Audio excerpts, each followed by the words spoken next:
Terima kasih Mas atas kehadirannya ke sini dari KKN 50. Saya Agus Celestiano selaku dukuh di Padukuhan sini. Terkait Padukuhan Lubuk sendiri, dinamakan Padukuhan Lubuk itu dari sebuah cerita dari zaman nenek moyang, kisah seorang pemuda yang mengelana dikarenakan juga karena ada dari riwayat itu diceritakan bahwa seorang pemuda tadi hidup di daerah Purworejo Mas, namanya itu Cokrojoyo. Cokrojoyo itu adalah seorang pemuda yang sangat sangat sederhana hidupnya, terus dia seorang juga yang tidak pernah neko-neko, bahasanya di zaman sekarang mungkin bahasanya lugu. Seorang pemuda sebagai penderes nira. Nira itu yang dari kelapa sebagai legen kalau di sini jauh bahasanya. Nah, itu suatu waktu didatangi seorang yang bertamu, yang mampir bahasanya itu karena merasa haus. Setelah beberapa rumah yang disinggahi ini itu tidak diberikan minuman, akhirnya di tempat Cokrojoyo itu seseorang yang datang tadi dikasih itu. Saya pas bertamu minta minta minum, terus si pak seseorang tadi diberi.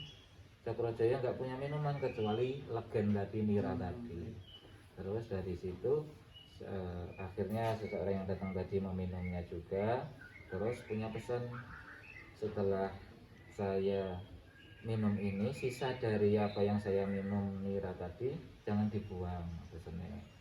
Terus untuk sekalian dicampur untuk pembuatan gula nira itu kan akhirnya jadi gula Jawa merah itu. Nah itu pesannya dari seseorang tadi. Ya, akhirnya dari Pak Cokrojoyo sendiri mengikuti pesan tersebut untuk mencampur sisa minuman yang diminumkan dari seseorang yang datang tadi. Setelah dibuat gula dan dijual di pasar, Pak Cokrojoyo itu merasa sedikit merasa aneh karena apa yang dijual dari hasil nira yang dibuat gula tadi akhirnya jadi laku besar, laku dari yang biasa. Akhirnya si Pak Cokrojoyo tadi merasa keanehan itu, dan setelah pulang ngomong sama istri, ibu, saya kok merasa aneh dengan kamu kemarin setelah minum dan berpesan kok gula Jawa yang biasanya kita lakunya cuman misalnya 3 hari ini semuanya laku, dan karena itu saya kok tertarik untuk mengikuti dan mencari orang yang datang tadi. Akhirnya dari situ diizinkan istrinya, dan si Pak Cokrojoyo akhirnya pergi berkelana untuk mencari pawongan yang datang tadi. Nah dari sini biasanya orang yang datang itu pawongan seseorang lah, itu pawongan. Nah, akhirnya si Cokrojoyo bertemulah dengan pawongan tadi di suatu tempat, dan di situ si Pak Cokrojoyo diberi pesan kalau sama pawongan yang datang tadi, kalau kamu mau mengikuti saya dan mengaji ilmu dari saya, kamu gak usah ikut berkelana saya, cuman kamu cukup di sini saja mengikuti apa yang menjadi perintah saya untuk kamu bersemedi, bahasanya di situ. Nah setelah itu akhirnya si Pak Cokrojoyo pun mengikuti perintah dari yang datang tadi untuk bersemedi di suatu tempat tadi. Akhirnya Pak Cokrojoyo bersemedi di situ. Setelah itu si bapak-bapak yang datang tadi pun meneruskan perjalanannya di sana. Beberapa tempat yang dikunjungi dari Pak yang datang tadi, di satu tempat dia merasa merasa melihat setelah beberapa tahun perjalanan. Si bapak yang datang tadi merasa melihat dalam kelebatan bayangnya, itu setelah kok saya teringat gitu ya, keingat murid saya yang dulu pernah saya tinggal gitu. Terus setelah 8 tahun ini satu windu ya, satu windu 8 tahun itu si pawongan yang datang tadi keingat. Akhirnya pawongan yang datang tadi kembali ke tempat yang Pak Cokrojoyo itu dulu bersemedi. Di sana Pak sudah berubah kondisi ini, sudah menjadi semak belukar. Akhirnya dari kedatangan itu diberi salam 3 kali tidak menjawab, Pak Cokrojoyonya tidak menjawab. Akhirnya si pawang tadi berinisiatif untuk membakar tempat tersebut karena kemungkinan ada ataupun tidak ada, wong sudah 8 tahun, saya penasaran. Itu inisiatif dari pawongan yang datang tadi. Akhirnya dibakarlah tempat itu. Setelah dibakar ternyata si Bapak Cokrojoyo yang 8 tahun ditinggal tadi masih ada di situ. Cuman posisi Pak Cokrojoyo tadi sudah terbakar tapi tidak meninggal. Akhirnya Pak Cokrojoyo tadi bertemulah lagi dengan Pak Pawongan yang datang setelah 8 tahun tadi. Di situ Pak Pawongan yang datang tadi mengatakan bahwa kamu sudah sanggup lulus dan menjadi murid saya.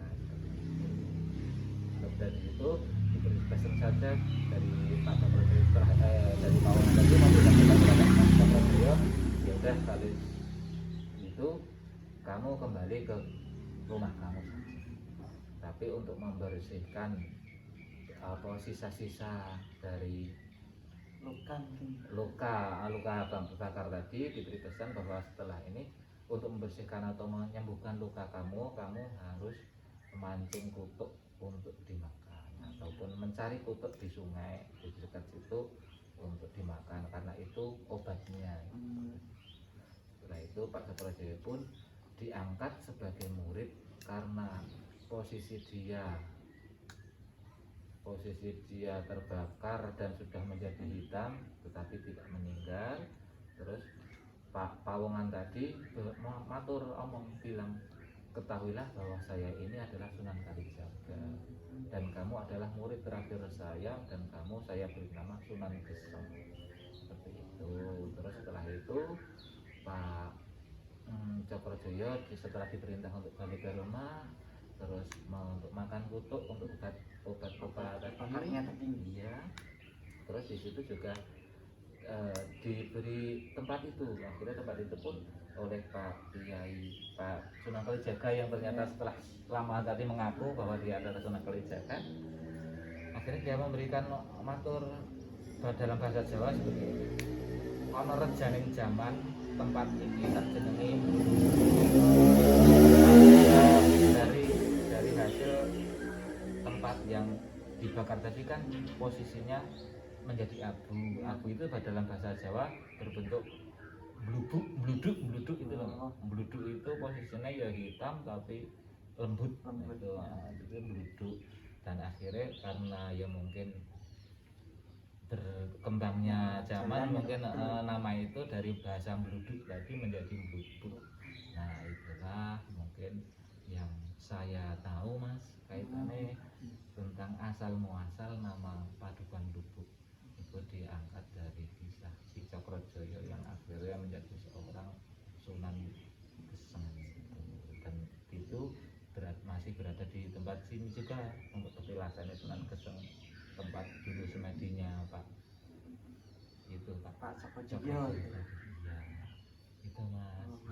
Jadi malah dari dusunnya itu Mas jalannya memang karena dari Wali Songonya ada gitu nih Pak. Iya, Sunan Geseng ya tadi. Iya, Sunan Geseng itu Sunan Geseng itu bukan Wali Songo Mas. Yang Wali Songo yang Sunan Kalijaga itu tadi ya. Sunan Geseng itu muridnya dari Wali Songo. Kemungkinan seperti itu. Saya juga terang ada Sunan Geseng seperti itu Mas. Itu Mas. Iya, kalau misalkan dari sini itu tuh biasanya ya mungkin dari warganya itu kebanyakan itu bekerja sebagai apa nih Pak? Rata-rata penduduk kami karena secara geografis itu perbukitan dan juga mungkin sebagian ada sawah, rata-rata penduduk petani dan pekebun Mas. Mayoritas masyarakat kami pekerjaannya sebagai petani dan pekebun. Iya. Gitu. Kalau dari mungkin adat dan kebiasaan di sini mungkin seperti apa sih ya Pak yang di sini? Untuk adat kebiasaan itu juga ada urutannya dengan kisah si Cokrojoyo tadi itu berkembang karena di situ juga mungkin tadi lupa ya dari pesan dari tadi juga pesan tersirat atau tidak saya masih kurang jelas terkait itu. Cuman dari situ Ki, bahwa kita punya adat kebiasaan yang bernama upacara adat kutukan. Itu juga berawal dari kisah Cokrojoyo tadi, bahwa si Cokrojoyo itu juga dapat pesan, mungkin lupa atau saya kurang bisa klop ceritanya dengan ada sangkut pautnya dengan itu akhirnya ada pesan bahwa untuk petani, untuk masyarakat sekitar wilayah itu nanti untuk wujud syukur atas hasil pertanian itu, karena masyarakat kita bertani juga, itu ada pesan bahwa kamu juga untuk melaksanakan upacara adat kutukan. Di situ adalah wujud terima kasih yang satu kepada ya, leluhur atas ya generasi kita kan juga dari generasi leluhur ya, di sisi lain juga karena itu ada apa pesan moral di situ terkait tentang bahasa mungkin syukur, wujud syukur tadi ya, itu adalah upacara adat kutukan itu adalah wujud syukur dari kegiatan panen padi di wilayah Lubuk sendiri. Itu terlaksana setiap malam Jumat Wage setelah panen rendengan. Panen rendengan itu panen musim tanam pertama. Itu di sini kan musim tanam pertama itu pas musim penghujan. Bahasa Jawanya rendeng. Itu akhirnya dinamakan setelah panen rendengan.